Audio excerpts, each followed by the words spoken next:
नेत्रे न च व्योमभूमेर्न तेजो न वायु चिदानन्दरूपा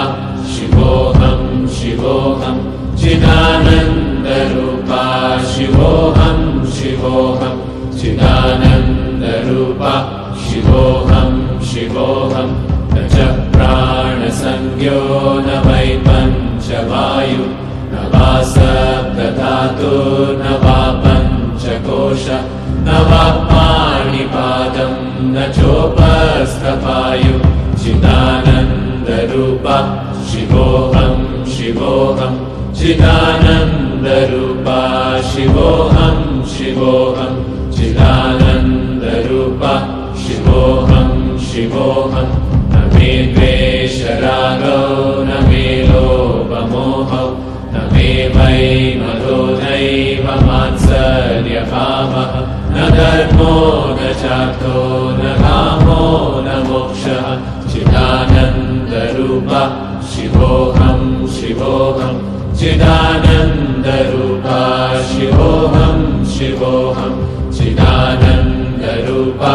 शिवोऽहं शिवोऽहं न पुण्यं न पापं न सौख्यं न दुःखं न मन्त्रो न तीर्थं न वेदा न यज्ञः अहं भोजनं नैव भोज्यं न भोक्ता चिदानन्दरूपा शिवोऽहं शिवोऽहं चिदानन्दरूपा शिवोऽहं शिवोऽहं चिदानन्दरूपा शिवोऽहं शिवोऽहं न मे मृत्युशङ्का